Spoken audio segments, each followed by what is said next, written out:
Bucs fans, it's good to be back. We had a week off, right? I mean, yeah, we were here last week, but it was a bye week. We were at least mentally checked out for the week, and now we are back. It's good to be back. It's good to be back. We're ready for a game. It's good to be talking football this week. We don't have a game to go over last week, but we do have quite a Buccaneers weekend that took place. Wow. It was quite a weekend for the Bucs. The Bucs had one of their better weekends this year, and they didn't even play. We're going to talk about that. We got all kinds of good stuff to talk about, guys. It is Buccaneer football. It's back. It's back. It's back. I'm excited. I'm happy to be here on Buc AF. If you are Buc AF, if you are Buc as, you know the rest. That's what we're here for. So let's have a good time tonight. Let's have some fun. I want to hear comments. Share. Hit the share button. Hit the like button. That helps us a lot, guys. Please hit that share button. Hit the like button. Hit the subscribe button. Do all that. Please make comments. Talk to us in the chat. All of that is what keeps this thing going. So let me answer the first question, by the way. Bucs Skull Gang in the house, or let me tell you, I'm going to be talking about your question, and that is, what are your guys' thoughts on no OBJ to the Bucs? And I'll be happy to talk about that. Anyway, we've got all kinds of goodies in store for you tonight. One of the first things I want to do is bring my partner in crime here on the, or at least on the post-game show most weeks. I'm not going to be able to be there this week, but most weeks, my partner in crime, he will be there this week for the post-game show. Mr. Dazzling David Whitescover, how you doing, brother? I'm dazzling away. How are you doing, Rick? I am doing good. It's good to be back. It's good to I know we had shows last week, but I mean it's good to have a game to talk about. It's good to have something to focus on. It's good to have Bucs football back. I hope you guys are as excited as I am about Bucs football. The week went very well for being a bye week. Yeah, holy cow. The Bucs were real winners this weekend. Do you want to go into why? You want to tell them why? Well, the Cowboys lost at home to the Broncos. Who'd have thought that? And the Rams got spanked in L.A. Packers lost to the Chiefs. So all those teams have 2 losses. The only thing that didn't go well was the Cardinals beat the Niners up in San Francisco. Yep. Boy, they look tough. They really look tough. They look complete. I know your thoughts. You don't think Kyler Murray, he's got no playoff wins. He's got no playoff experience. Yeah, I'll put Tom Brady. He's got a few more games under his belt in the playoffs than Kyler Murray. It is funny that Tom Brady has played more playoff games than Kyler Murray has played games.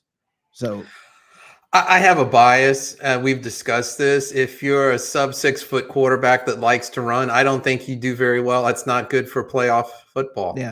Yeah. Well, we will find out, won't we? I could be very wrong about that, but I'm not betting on Kyler Murray in the playoffs when the chips are down. Yeah, I mean we're gonna find out because they're gonna make the playoffs. I mean that's pretty much a lock. So yeah, we're gonna find out what he's gonna do in the playoffs. Being my friend since we were yay high, that the Cardinals are actually, them and the Vikings are kind of my number 2. And I mean, does that still hold true, or does that fade over time? No, it's still like that. The Vikings have faded, I guess, a little bit, but the Cardinals I've always stuck with, going all the way back to Jim Hart and Conrad Dobler, Terry Metcalf. Guys. Yes, back in those days. Roger Worley. Who? Now that one we are dating ourselves. I don't even remember that. He was the defensive back. It's okay to date yourself, I mean, Roger Worley was a defensive back. Okay. Well, here is the deal, guys. And first thing, Dave, let me say this. I want to get to the segment that I always get to here. It's one of my favorite segments here on Bucs Report. It is, you are so awesome. And Dave, I'm going to go ahead and take over the screen here for just a moment. Look, here's the deal, guys.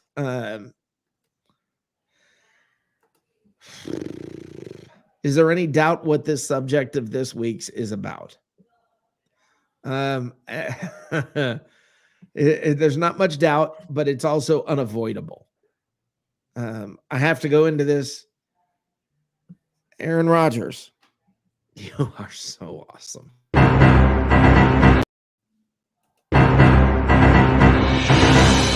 are so awesome.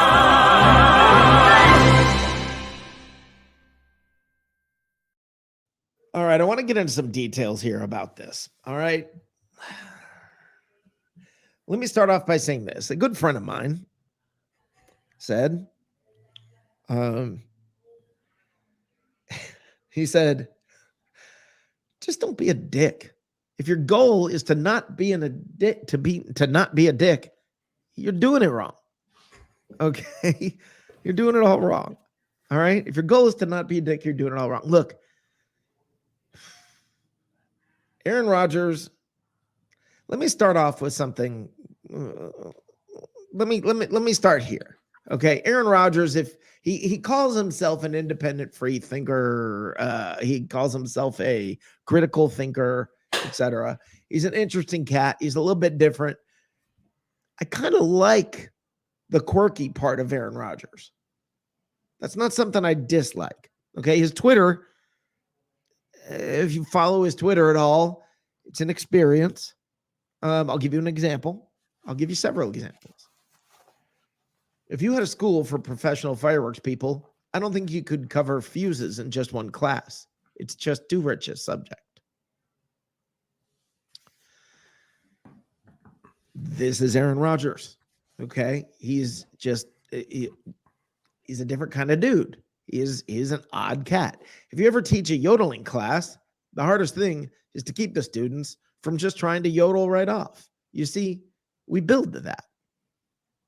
Now, I like this part of Aaron Rodgers. And if you follow my Facebook or my Twitter, you know, I'm okay with the queered work, you know, queered. I got to be really careful because I could end up being, you know, that woke mob he's talking about to get myself in trouble. Weird, quirky, weird. You know, here's the thing. I like that part of him. All right. It's funny that pirates are always going around searching for treasure. And he followed that up with, most people don't realize, and they never realized that the real treasure was the fond memories they were creating. Most people don't realize large pieces of coral, painted brown, and attached to the skull by wood screws can make a child look like a deer. This is Aaron Rodgers' Twitter, by the way. This is all real. I think somebody should come up with a way to breed very large shrimp. That way, you could ride him, then after you camped at night, you could eat him. How about it, science? Which brings me to Aaron Rodgers and science. Listen, you're quite a quarterback. You're not a scientist. Stay out of the business. And this takes me to something I have not done in a very long time, but it's time. It's time.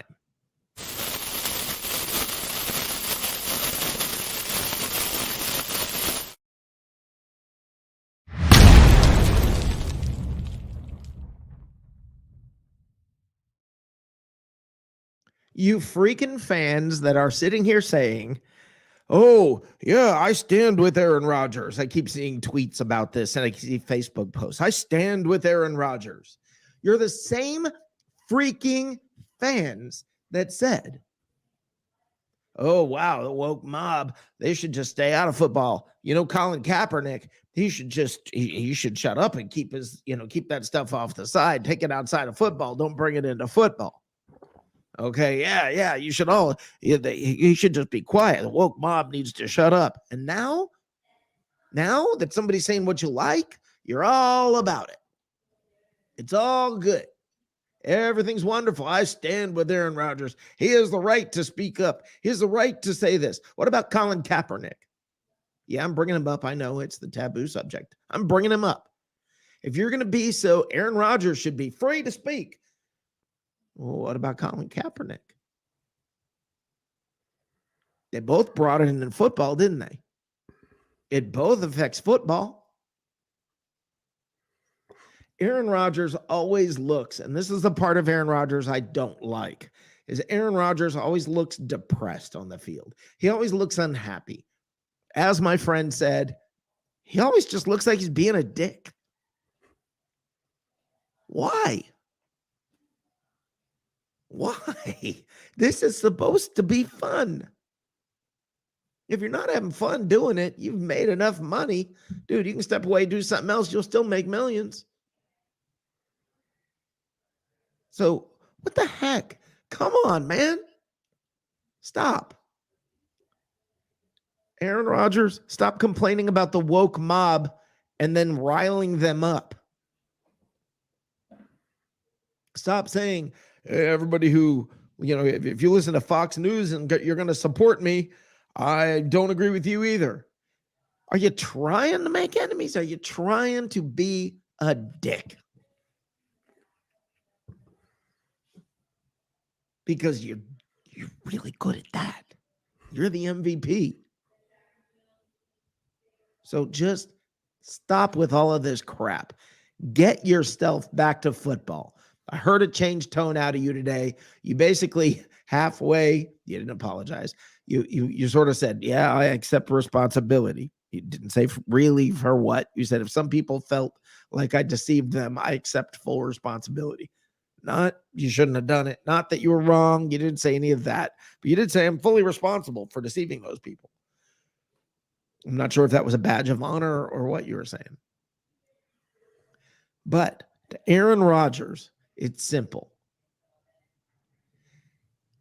And to all of you who listen, all of you who are anti-Colin Kaepernick and you're all about Aaron Rodgers and thinking Aaron Rodgers is great and it's wonderful. And listen, I don't listen to football players when it comes to music. I don't listen to politicians when it comes to music. I don't listen to my movie stars when it comes to my politics. I don't listen to football players when it comes to my politics. Listen, play freaking football. I'm not saying stay in your lane. Look, you're an American. You got the right to say whatever the hell you want to say. Okay, fine. Say it. You got it off your chest. Good for you. You feel good. Good for you. It's off your chest. Now we all know you're an idiot. Hope it was worth it. Exercise that right. You're free to be a fool, but you don't have to exercise the right. Everybody on Facebook, remember that. All right, guys. I got that off my chest. Needed to get that off my chest. It was something that I think needed to be addressed. The elephant in the room, stop playing like it's not out there. But, in the meantime, while Aaron Rodgers is causing this whole mess and all the crap that he's got going on, as my partner here says, and let me bring him back here, it's got to affect you at some point. All the crap, all the off-season crap. He's basically going back to the offseason. Aaron Rodgers has been known that I've got one foot out the door. That's basically what he's saying. If you don't do what I want, I'm out right now. And if not, I'm out. I'm going to have my contract structured, so I'm out of here at the end of the year. I can't imagine that doesn't affect a locker room.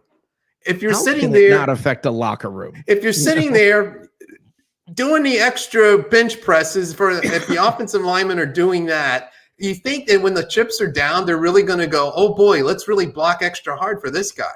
I can't see that happening. No, but he literally ripped on the woke mob and Fox News watchers. He's ripped on, basically he's sat there and said, everybody sucks. Now, let's go. But me. Right. Except for me. And Joe Rogan, apparently, because that's where he gets his science. I'm at a loss for the stupidity that I see. There's an old, and I loved this moment. It was in the South Park movie where you have a church sitting next to Moe's bar, and they're sitting there and just panned back, and there's going to be a dome placed over South Park. So you see this big shadow, this ominous shadow going over the bar and then the church, and you see all the people from the church run out and look up, and all the people from the bar run out and look up, and all the people from the bar run into the church, and all the people from the church run into the bar.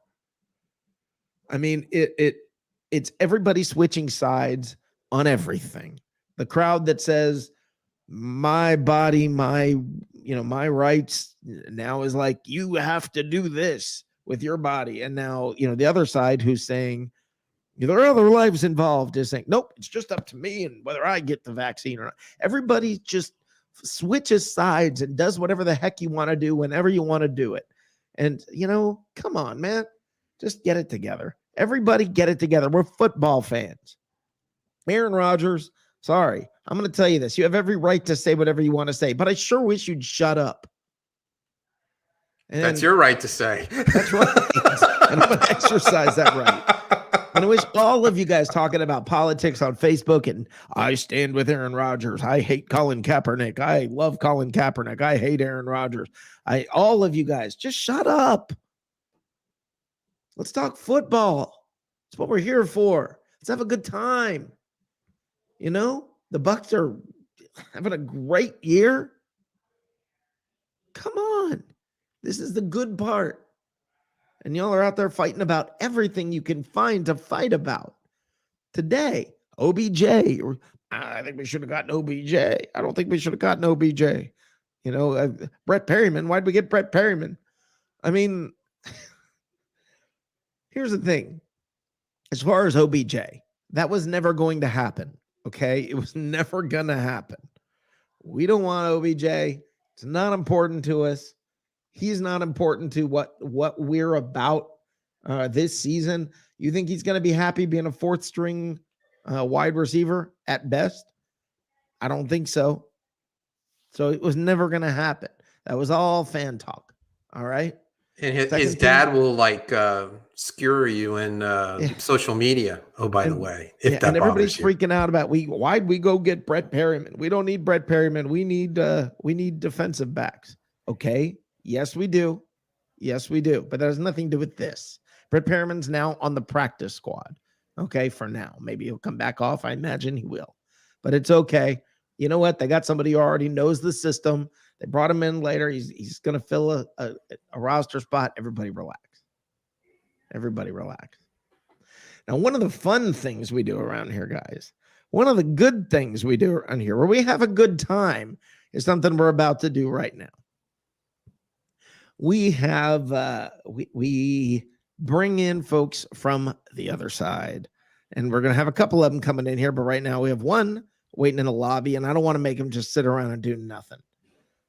So tonight we're going to be joined both by Ryan and Mark from the Washington Intervention Podcast. You can find Ryan at What Gibbs FF. And that's WHATGIBBSFF for Washington football and fantasy football content. He's also the founder of the Announce the Pick charitable initiative. Then I can, we'll just go from there. Let's bring him in here. Mark, hold on just a moment. Let me get myself all set up for you. So it's all fancy schmancy and it looks good for you. How you doing, my friend? Not too bad. How about yourselves? Doing great. Doing great, Mark. Glad you're here. Nice. Hey, Mark, tell us a little bit about the charity. So that's actually Ryan is actually spearheading that. He's going to be on any minute. He'll be here in a little bit. Yeah, absolutely. Let him handle that. Okay. But it is something really cool that he started a couple years ago, and he had Matthew Berry give him a hand with that as well. So it's cool. We'll let Ryan handle that for sure, though. Okay. Very good. Now, Mark, talk to me about this game this week. Where do you want to begin? Well, Give me, what should the Buccaneers be afraid of? This is actually, I was thinking about this earlier, is how Washington actually can beat the Bucs this weekend. And Heineke has to be that phenom that he was last year for that 1 week in the playoffs. Unfortunately, I think they were essentially built to run the football. They haven't had much success. Antonio Gibson's been hurt. And the tape is out on Heineke now. So it makes their offense very lackluster. Defensively, I still think that defense is getting better. I know they've taken a lot of. That's my question. I don't get it. Yeah. What happened to the defense last year? All I heard was, oh my gosh, best defense in football, but the defensive line is unbelievable. It's blah, blah, blah. Well, Washington won 5 out of the last 7 games, and there was going to be momentum, and now you would throw in Fitzpatrick, and things were supposed to be looking up, and it's been anything but that, and you're on a 4-game losing streak now. And not for nothing, you guys gave us the biggest fit in postseason out of anybody. I mean, you were harder to beat than New Orleans or Green Bay or Kansas City. Going in that week with having no tape on Heineke whatsoever, and I've referred to it as the Shane Falco moment for him. With it from the movie The Replacements, where he just played unbelievable as a replacement. Unfortunately, he hasn't really progressed. But defensively, we've had so much turnover, and I think the turnover has been a huge issue, especially in the secondary.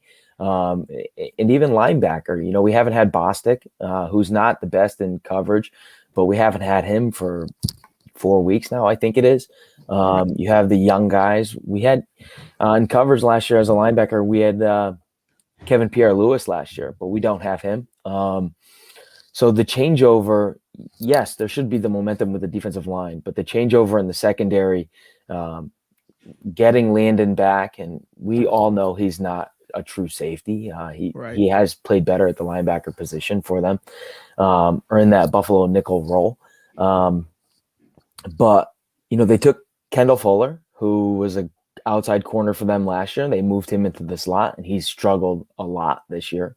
We lost Ronald Darby this year, and they replaced him with William Jackson, and we all thought everything was going to be great. But realistically, there's 4 new starters in that secondary, and they haven't communicated well at all. So that has been the issues at the beginning of the season, although I think it's something that's going to progress. Okay.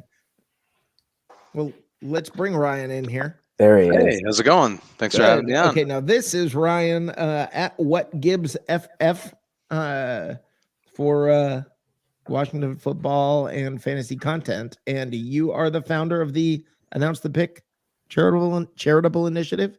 Is that correct? Yeah, that's correct. How about you tell everybody about that? Sure. So Announce the Pick's a really great initiative. We started about 1.5 years ago now at this point, and what we do is we connect fans with NFL players as well as people within the fantasy community.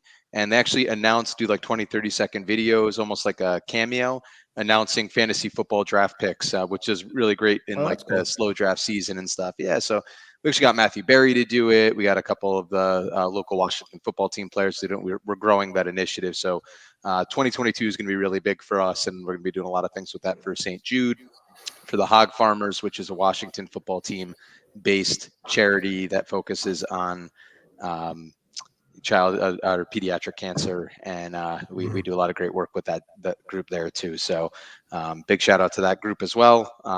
But yeah, that's kind of the Announce the Pick. So thanks for having Mark and I on. We appreciate it. No, we appreciate you coming here. We're not going to appreciate you Sunday, but we'll appreciate you today. You'll appreciate us Sunday. we might appreciate you Sunday. I don't know. Here, I got a question for you guys, and I've asked every fan that's come on here from every team. Let me start with you, Mark. There are teams like Dallas that everybody hates. We all hate. Okay, we all hate. I kind of think we all hate Philadelphia. Yes. I kind of think we all hate the Patriots a little bit, although not so much, not quite so bad this year. Honestly, are the Buccaneers a hateable team? No, never have been. I mean, they were always laughable, for me growing up. That's awesome. Don't hold back or anything, Mark.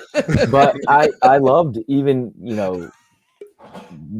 with the Warren Sapp years and everything, I loved that Tampa Bay team, that Tampa Bay Right. defense. So when Gruden was with Tampa Bay, no, I never hated them whatsoever. I never disliked them either. Even when Washington lost them in the playoffs, no, I never hated them. Okay, what about you, Ryan? Yeah, same for me. I mean, I always grew up a Florida State fan for college football. So you got like the Warwick I'm sorry. Duns, the Brad Johnsons. So I've actually always kind of liked it. And John Lynch was actually one of my favorite players growing up. I actually, when I was a kid, drew a picture of John Lynch, and this is like probably elementary school years, and mailed it to him back in the day. And he sent me a really nice like autograph and a nice like very handwritten cool. letter back and stuff. So yeah, I've actually never hated the Bucs by any stretch. And now he's in the Hall of Fame. Now he's in the Hall of Fame. That's right. He is my favorite Buck of all time, by the way. Oh, that's great. So I'm look, I was just asking Mark. I don't understand your defensive line. Because I know the other hosts. I mean, there were hosts last year when the playoffs were coming up saying, watch out. This is going to be brutal. This is watch out. This is the best defensive line in football, blah, blah, blah. And I'm not hearing a lot about them now. Mark gave us a little insight. What are your thoughts on this? Because to me, it has me confused. So I think the Washington defense, to a degree, got a little bit overrated last year. If you look at the first half of the season, the defense wasn't lights out. They started to perform better as the season went on. But if you look at the teams that they've gone up against last year, right? We faced Nick Mullins when we played the San Francisco 49ers. We faced Andy Dalton and Ben DiNucci 2 different times when we played the Cowboys. We knocked Joe Burrow out of the game against the Bengals and faced Ryan Finley. We played Nate Sudfeld against the Eagles. Really, there's only 2 games where we had 4 quarters of an actual NFL starting quarterback that defense faced, and it was the Eagles on week 1 and the Steelers. And I think that started to overrate the defense a little bit. I actually think the defensive line is playing pretty well when everybody's healthy and together. Mm-hmm. I think the defensive struggles have been more so on the secondary and the linebacker position. And I heard you guys kind of talking a little bit, but we haven't had, to Mark's point, that good coverage linebacker. We drafted Jamin Davis in the first round this year from Kentucky, hoping he would become that athletic, can guard the tight end player, but he was also pretty raw coming out of Kentucky, and I think it's going to take some time with him. I think in the secondary, what's happened is you have a unit that is very well structured to play man defense. Last year, we relied a lot on zone coverage, and I think Ron Rivera even said in the off season we relied a little bit too much in 2020 on zone defense, and he was hoping to bring in guys where we could mix up some more man. But we've still spent a lot of time in zone coverage, and when you have like guys like William Jackson, who are long, lengthy corners that are great in that press man coverage, and you're asking them to play a lot of zone, and the person over the top supporting them is Landon Collins, who isn't particularly strong in coverage. I think it exposes the unit overall. And I think I heard Mark mentioning John Bostic's injury, things like that. Those are more of my concerns. Now, you won't have to face Montez Sweat, who is probably our best pass rusher right now. And it's no disrespect to Chase Young, but he does have the jaw injury and won't be playing. But the interior defensive line has been playing pretty well. I think Jonathan Allen has done a great job generating pressure up the gut. I think he's got 6 sacks on the year. And, Deron Payne, those guys, Matt Ioannidis, that rotation is particularly difficult to go up against. But I think teams can, especially a team with Tom Brady, you guys can get the ball up quickly. You guys aren't going to give us the opportunity for that line to get after him. But hopefully we are able to generate that up the middle pressure on Tom Brady, make him uncomfortable, not give him that clean pocket and try to slow him down, which I think we saw in the playoffs a little bit last year. Yeah, you guys look. I just said to Mark, you were the toughest out for us in postseason last year. I mean, all the way through the Super Bowl, you were the tough game. You finished strong. You won 5 out of your last 7 games. I mean, there was optimism and going into 2021, and it hasn't taken place. Yeah, what's next? What's next for the Redskins? What do they need to do next? So I think for them, it's finding your long-term quarterback. And I think what people don't understand when they're looking at this team and they're saying like, why 2 wins? Why are we 2-6? Why are Yeah, we I'm saying it. underachieving? Yeah, I think a big piece of it is the schedule we went off of wasn't particularly good last year. And I think Okay. that started to give us lofty expectations. We went in 7-9. We played the Bucs tough in the playoffs. And I think that game is actually what gave us those lofty expectations. But in reality, we didn't have a tough schedule. Week 1 this year, we lost our starting quarterback in Ryan Fitzpatrick, who's a perfect fit in Scott Turner's vertical offense. You're replacing with Taylor Heineke, who's got a lot of heart and is good off script, but not that vertical guy that's going to push the ball downfield. And I think that limits our offense quite a bit. You also have injuries across the entire offensive line. Our 2 right side starters and Sam Cosmi and Brandon Sheriff are out and injured. We lost our center, Chase Roulier, who's a great impact player too. So the line's been pretty decimated. Antonio Gibson hasn't been healthy. We brought in Curtis Samuel, hoping he'd be that number 2 receiver to kind of step up and take pressure off of Terry McLaurin. He's hurt. Logan Thomas, our tight end, is hurt. So the offense has just been decimated. It's on my That fantasy puts a lot team. of It's pressure. hurt. It's hard, right? Like I this have is no tight a, end. I mean, I didn't pick him very high anyway, but still, I have no tight end. So but he was a great fantasy tight end because he was that red zone target and he was that Yeah. third down move the chain guy. We don't have that this year, so it's been slim pickings on the offensive weapons that this team has had. is everybody still on board with Ron Rivera? Absolutely. Yeah. Okay. I Okay. Not And all of Twitter is, but we are. Well, No. all of Twitter's never on board with anything. You would not believe how much hate there is for the Buccaneers right now on Twitter.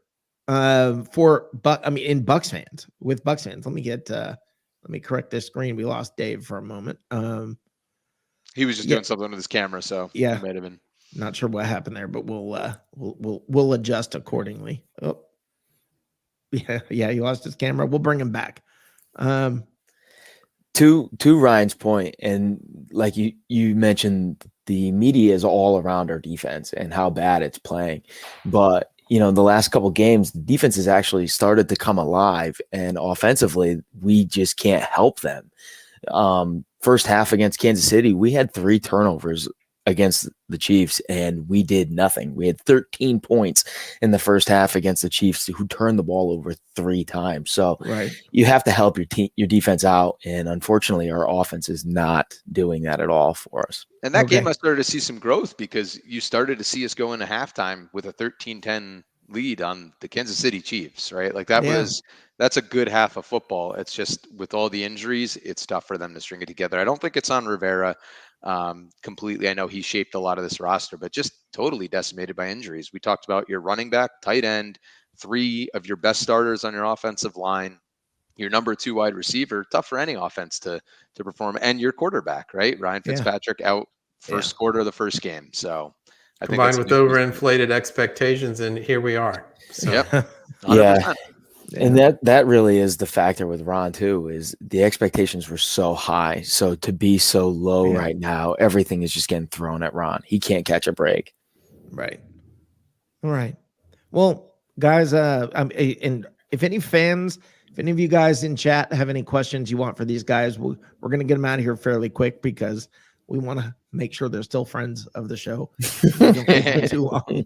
So, but guys, I mean, Dave, if you have any questions, please don't hesitate to throw it out. But I'm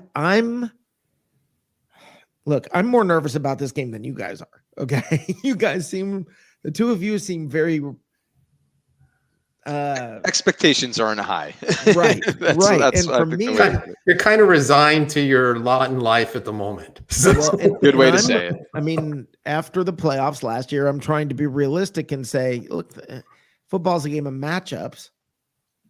I want to make sure that we don't put ourselves in the same situation that we did last year. So I'm more nervous. So we can play reverse here. I mean, I'm looking at it and going, look,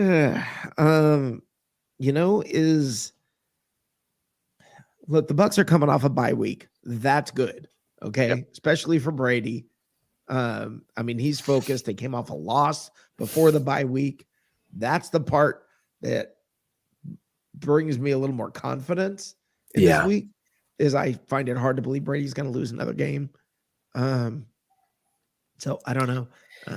Well, who's your let picks in the me ask NFC? Ryan and Mark. Here's my question. Understand injuries, they happen. Once these guys get back healthy, what needs to happen in the offseason for the Washington football team to be successful next season? I'll start off. Ultimately, Go yeah, ahead, Mark. we're going to say the same thing. It has to be a franchise quarterback. Okay. Absolutely. It Where are you gonna get absolutely one, has though? to be. I hope. I mean, we've been saying this since forever. This always seems to be. We thought we had that with RG3. We thought we had it with Kirk Cousins. It's just this just continues for us But over there's and nobody over coming every out of year. college that you're looking at and going, yeah, this is the guy. I think that'll slowly build, though. I know Ryan's been watching, and I've started to pay attention to the upcoming class, and it's definitely something that's going to take shape. And there's always guys that come late in the season, especially guys that go to the Senior Bowl and gain some momentum. So I think there'll be quarterbacks there for sure. That Brady guy, wasn't he taking like 199 or something like that? Yeah. He's hitting his peak. He's matured. He's a late bloomer, and he's kind of hitting his peak now. So Yeah, Fitz still taking him a while. Fitz still has 6 years then. And let me tell you, I love Fitz. So if Fitz comes back, I'm happy for you guys, and I'm rooting for Fitz. So I think he's a good guy to bring back as a bridge for 1 year while we bring along a franchise quarterback for the first couple games, right? Like if he's going to be your backup guy, or Taylor Heineke's going to be your backup it's the guy. story of That's that poor okay. guy's career. It is, but you know what? He's made a lot of money doing it, so I don't feel too bad And he for him. seems to enjoy himself. So unlike other people we've mentioned tonight.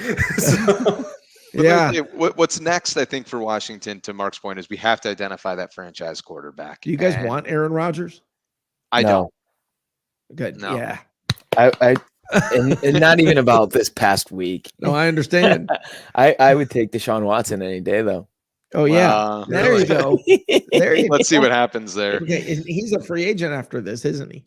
Yeah. And Daniel Snyder is not afraid to throw some dollars around. So no, Deshaun's he'll be a trade target. He'll be a trade guy. Yeah. Yeah, I think trade. I thought he was a free agent. I don't think he is after this year because he extended. Yeah. Okay. Now, what I would like Washington to do, though, is I do think we need to address with youth, and the way the team's built, we are going to have a lot of big time players coming up with free agent contracts. We're going to need to pay Terry McLaurin. We're going to need to pay Montez Sweat. We're going to need to pay Deron Payne. We're eventually going to need to pay Chase Young. I think you have to build it around that rookie contract and keep the quarterback position low from a salary perspective. Are all of them that important, or are any of them overrated? I think they're all that important because that's the core of this team. It really is. We just don't have the talent to let those guys go. Right. And I think the one big thing for us is, like, I look at this draft class, and I know people aren't that high on it, but I look at a guy like Kenny Pickett, right, coming out of Pittsburgh.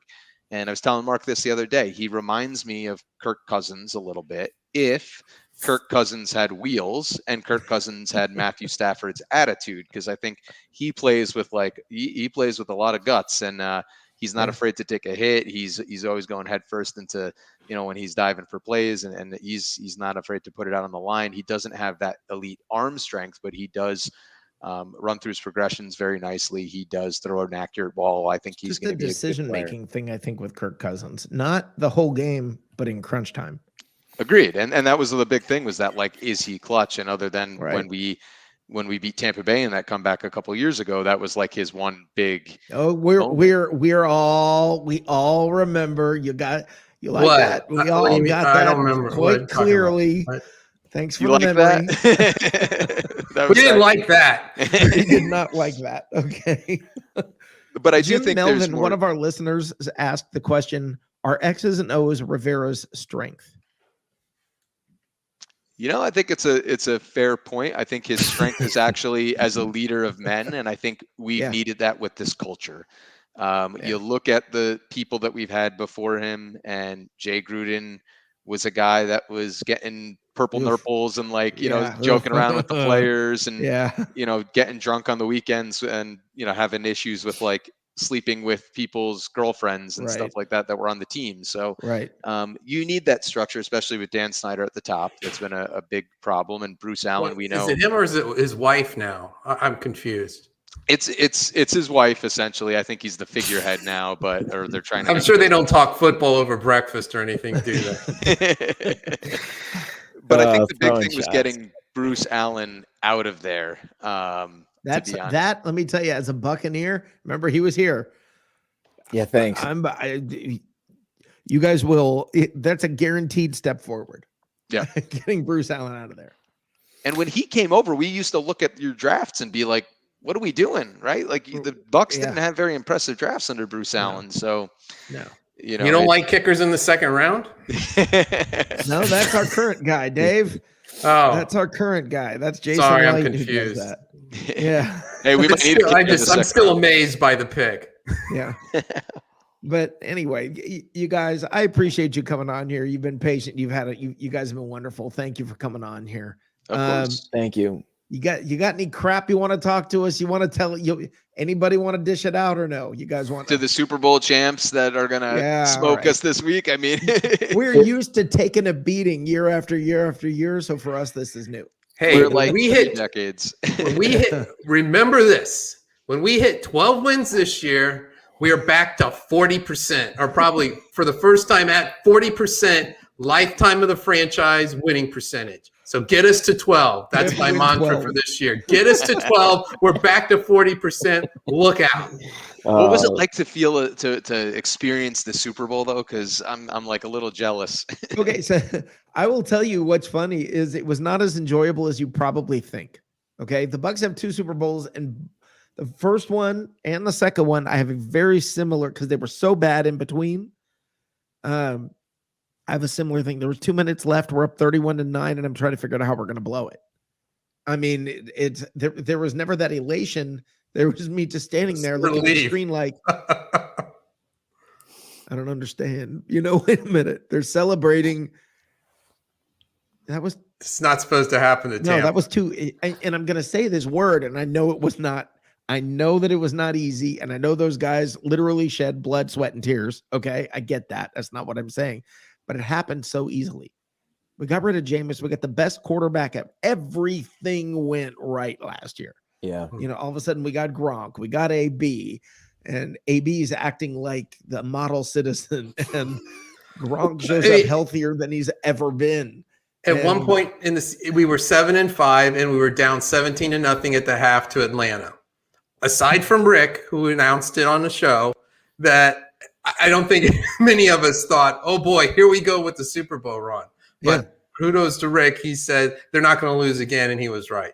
Yeah, at halftime of that game is when I said, that's it. Something just happened. You can see it with the team. Something happened about 2-3 minutes, 4 minutes before halftime, where all of a sudden you could just see a focus or a mentality that they hadn't had. And look, we ended up. Guys, thank you. I told you I was going to get you out of here, and then I talked again, and look at what's going to happen. You guys. It's all right. We appreciate you guys. Great getting to meet you, face to face here, and we appreciate you having us on. You got it. Thank you for coming, and you guys, best of luck every week but this one.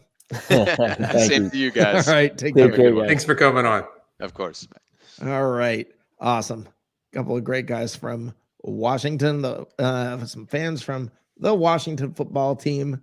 Ryan and Mark. Again, you can catch Ryan at WhatGibbsFF for Washington football and fantasy football content. And he's the founder of #AnnounceThePick charitable initiative. Good guys. Anyway, that was good stuff. That was good stuff. Nice folks. Nobody hates us. Yeah, I know, and it's weird, and I want them to. And now I'm sure. Hey, Christopher, by the way. Hello, Christopher Cole. By the way, somebody's begging to get hugged or begging for attention or something. I don't know. Somebody announcing themselves as the Bucs Report president. I'm not quite sure what's going on there. Anyway, Mr. President, thanks for joining us, sir. Guys, I'm not a when it comes to OBJ, All right. When it comes to Brett Perryman, look, everybody who's saying, why would we bring this guy back? He's on the practice squad. He already knows the plays. You got to fill a roster spot. You don't have to teach him the playbook. He's low maintenance. Yeah, this is a no-brainer. Okay. And Brett Perryman showed up at the end of the year with who is quarterback. Imagine what he could do with Brady. Okay. So for everybody who hates that thought, look, first of all, if you wanted OBJ, it was a pipe dream from the get-go. All right. It just wasn't going to happen. He's not going to want to play somewhere where he's the fourth string wide receiver, where he's the number 4 coming off the bench. He's an alpha dog. I mean, it's a why really he bad wanted to fit. leave Cleveland was he wasn't getting enough targets, and now everybody's thinking he's going to come to Tampa. He wants to play with Brady. Look, we got spoiled last year. Okay, I know everybody that was a name came to Tampa last year. Okay, the reality is that's not normal. Okay, that's not normal. And the pieces all fit too, and there was thought put into it. Now, I do want to bring up a very, very, very important piece of news that is out this week that affects this week's game, and I think has a major impact on this week's game. And you guys better know, when I say a major impact, I'm not kidding. This is big. Sean Murphy Bunting is back. That's not a small thing, guys. People are starting to get healthy. Now, AB apparently may be a while. We're hearing AB may be a while. I don't care. Bring him back for the playoffs. It's so weird to say. We don't really need AB. Well, there goes my dream of 3,000-yard receivers. Yeah, probably. He's still in a walking boot. So, yeah. We're going to probably find out later he had surgery or something on his ankle or, something like that. But, okay, so AB is out for a little while. Gronk, apparently there's, it's definitely not a sure thing that he's coming back this week. Look, let's keep everybody healthy. Let's make this run. Look, the Saints made things a little easier on us by losing. Let's hope, hopefully they'll follow up with another loss or two here. The Falcons, I just don't think you can count on them being much of a run. Which, by the way, right now, as of this moment, I believe there are 3 NFC South teams in the playoffs. The Falcons, the Saints, and the Bucs. I believe all 3 right now, if the playoffs were today, started today, all 3 would make the playoffs. It's a shock. The Falcons would make the playoffs. I heard that today on, I don't remember if it was Good Morning Football or Get Up, one of those shows, one of those morning shows, where I was not completely awake. But I thought that was fascinating and interesting. I did not realize that the Falcons were in that kind of a position, but good for them. Good for the NFC South. Good for, okay. I mean, let me tell you something. If we have to face them in the playoffs, I'm good with that. Here's hoping the Falcons somehow make it into the playoffs. But they are, by the way, I think they got the right coach there, and I think the Falcons are going to be tough for a few years coming up, and I think the Saints are going to be struggling. There's a bit of news in the NFC South that's just being released tonight. What's that? Sam Darnold has an incomplete fracture of his right shoulder blade, and he should be out for several weeks. Yeah, someone made a comment on Twitter and said even that's incomplete. Even his fracture. Let's talk about piling on. Yeah, poor guy. That 3-0 start, it seems like it was, a couple of seasons ago. Yeah. And I'm here. And by the way, here in Charlotte, nobody's wearing Panthers gear again. Never hearing anything about the Panthers again. It's all crickets about the Panthers again. That didn't last long. There were a couple of weeks there where all of a sudden Panthers gear everywhere. I don't know. It's all back in the closet. The fans are all back in the closet. So I don't know. They'll wait. Eventually Carolina will come around, give them a couple of years. It's going to take a bit. This was a crazy week this last week. This was a weird week.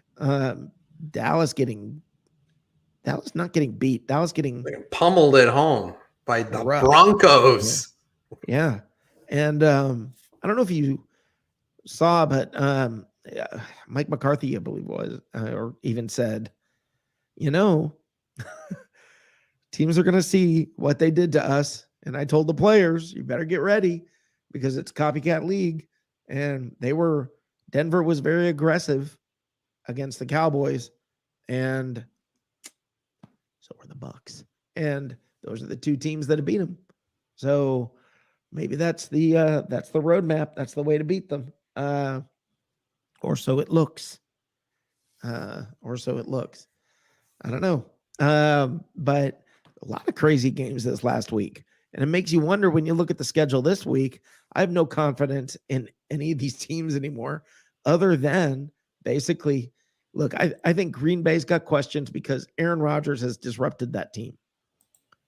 I don't see how that could not be the case. Now I hear OBJ wants to go to Green Bay. Okay. Maybe he could balance out Rodgers. Yeah. And Rodgers. I'm not sure how, but maybe. Well, put those two together. I mean, sometimes that's what it takes, though. Sometimes you put those two wild cards, together, and who knows. But it just seems like Aaron Rodgers is a miserable human being. He chooses to be miserable. He enjoys being miserable. His whole face, his countenance is miserable all the time. He just looks unhappy. They could be up by 20. They could be down by 20. He looks unhappy. He's the most miserable game show host I've ever seen. And if you saw those two pictures where Brady was laying on the ground after he had gotten sacked and he's smiling, and then you see Brady who looks just like he's 15 years older than Brady. I mean, Rodgers is 15 years older than Brady, and he looks completely lost and unhappy and deer in the headlights. It's got to be just miserable being a person like that. And how does that not impact your team? How does that not impact a locker room? And I don't know if the dude's out there anywhere, but if he is, I'd like to have him come on. And I want to find out his thoughts, or any of you out there, any of you Bucs Report staff. I would love to have you guys come on and talk to me a little bit about this, because it is an honest question. I do want to know from you guys, how does Green Bay not get impacted by this? How could it be possible for a team to, how do you navigate this? I mean, Dave, do you have what are your thoughts? What are your suggestions? What are your thoughts on? Well, my thought is that Matt LaFleur is a pretty good coach to keep everything together. It may be one of those situations where they just let Rodgers go do his thing and they just sort of tune him out and stay focused on football. I mean, that's the only thing I can think of. But like I was indicating earlier, I just can't imagine those antics from who should be a veteran leader is going to not have. How can it not have some negative impact on what goes on in Green Bay? Yeah, I mean, I don't get it. I don't get how a player can be that down and negative and just always grumpy and grouchy and unhappy. How does anybody navigate that? I mean, how does any team? Now imagine you're a wide receiver and you're I don't know, you're down by a little bit or you're up by a little bit, and Aaron Rodgers is walking around with that face and he's been ripping you all week long, or your beliefs. He's been ripping your beliefs all week long. You're finding out he had, now I guess Green Bay got fined a hefty amount today by the way that they handled Rodgers. I don't know, but I mean, are these guys used to dealing with this?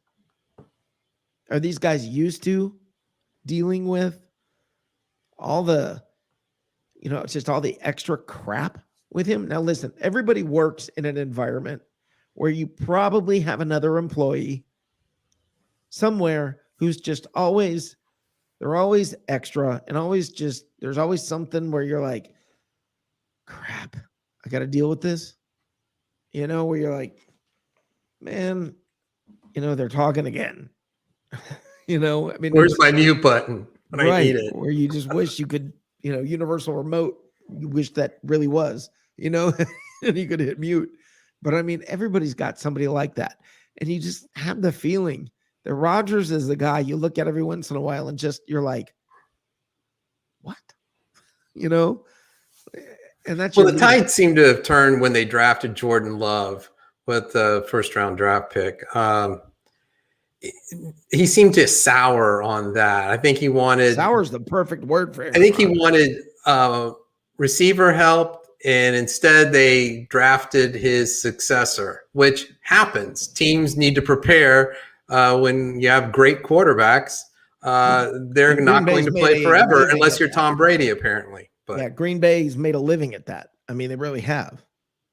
Green Bay's made a living at, I mean, they listen, man. It's different when you're the guy who's up and coming, as Aaron Rodgers was underneath Favre. But what happens when it's the other way around? You know,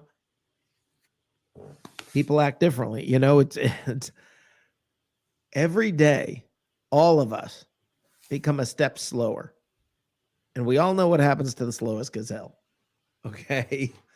And every day you're a little slower than you were the day before.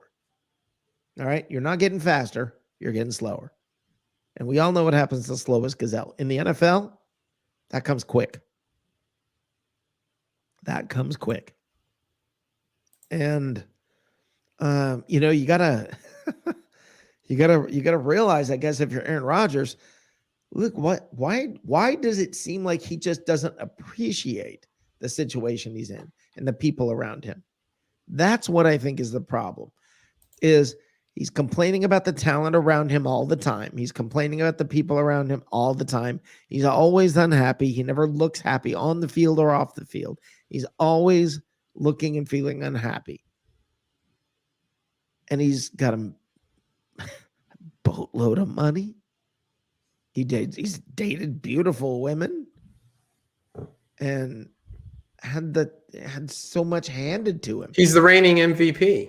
And he's unhappy. And I don't get it.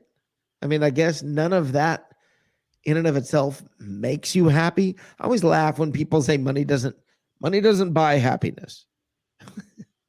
No, you're right. Money doesn't buy happiness. But broke don't buy happiness. Okay? And it's easier to be happy with money. Money has its challenges, but it's easier. You don't see that many miserable millionaires or billionaires because usually what can they do? I don't know. I'm bored. Let's build a spaceship. You know, I mean, billionaires, you can do whatever you want to keep you from being unhappy. And I'm not saying you're guaranteed happiness. Some of those guys may be unhappy. Okay. But it's all relative, I guess. There are broken people, and maybe that's what's going on with Rodgers. I don't know. I don't know his story, to be honest with you.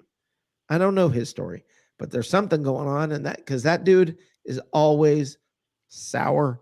You use the perfect word, Dave. And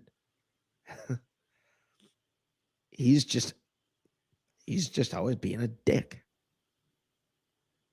You know? But he's consistent. Yeah. He's consistent. I mean, and I don't know. I mean, it does he think that works for him somehow? I mean, that's a lucky dude. Let me tell you something. It's a lucky dude, not just with the women he's dated and the money he makes and some of the, he's even lucky when it comes to he's thrown up some Hail Marys that are just luck. And everybody's like, Aaron Rodgers is just magic.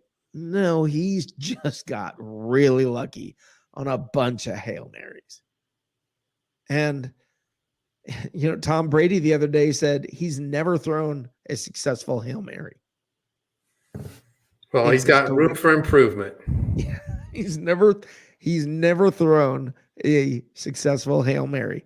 Tom Brady said that's something he wants to do sometime. Throw a successful Hail Mary. I don't know, guys. I mean, do I want it? Aaron Rodgers has all of that. And State Farm is even standing by him. I mean, I'm going to go here and have this conversation and say this. If that was Deshaun Watson who said or did the same sort of thing, or Jameis, or, well, you can do the math on the quarterbacks I'm talking about. State Farm would have bailed. So it's I'm not saying they're staying with him for any particular reason. I'm saying he's fortunate. That's a lucky dude. And as Christopher Cole, who's been on the money the entire night with his comments, he acts like everyone owes him something. And he acts like he's this wise, sage, critical thinker. Let's enjoy football. All right, Dave. This was a fun night. Did you have a good time tonight? Oh, yeah. All right. Buc AF is always a good time. That's right. I just wish somebody would hate us once. I know. It's weird that nobody dislikes the Bucs, and I think it's simply because. Oh, by the way, the new poll just came out. The new college football CFP rankings: Georgia, Alabama, Oregon, Ohio State. What a shock! No Cincinnati. No. They play the strength of schedule card every time. There's no way a non-Power 5 school is ever going to be in the top 4 as long as they keep the same format. Well, and the thing is this, guys, let's look at it simply. Let's be realistic about this, and let's just address this head on. The college football playoffs are a TV show. A TV show is about ratings. Don't think otherwise. It's not about football. It's about ratings. It's a TV show. All right? It's a series. The playoffs and then the championship. It's all about ratings. And who's going to draw more. Cincinnati is 5th, by the way. And we'll go no higher. And if Notre Dame wins the rest of their games, they'll find their way up there. It's just how it is, guys.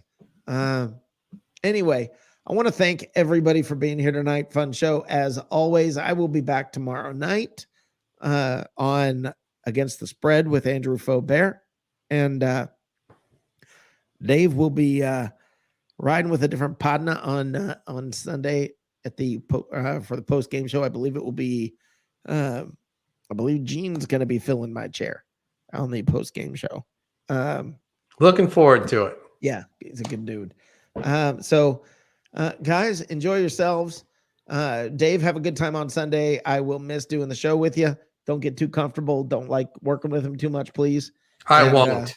I will be back the following Monday. The following Monday.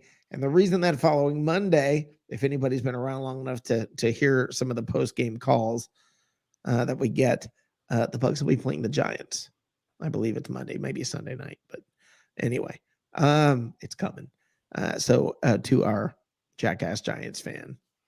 He had a good week. Yes, darn, we weren't on. So, all right, guys. Thank you for being here, Dave. Thank you for being here. And I will see you. Thank you as always. Yes, sir. I will see you a week from today. And to all of you out there, again, let me say what I had to say at the beginning of the show, and let me emphasize it. Let me bring it up. Let me hammer it home. Guys, let's just enjoy football. Forget the politics. Forget the extra stuff, okay? Forget all of that. Let's enjoy football. Let's talk about football. Let's talk about the Bucs. Let's talk about the fact that the Bucs are doing what they're doing on the field and off the field. Everything looks good. Things look good. The situation looks great. They're teed up and ready to go for the second half of the season. You can't ask for a lot more. Hopefully, they will have a good game this week coming out of the bye week. It's going to be very, very important. Look forward to seeing you guys a week from tonight, right back here. Or I will see you tomorrow night on Against the Spread, where Andrew and I help you guys with who's going to win, who's going to lose. Well, Andrew helps you, and I'm also there. Thank you guys for being here. Love you guys. Go Bucs. Go Bucs. Go Bucs.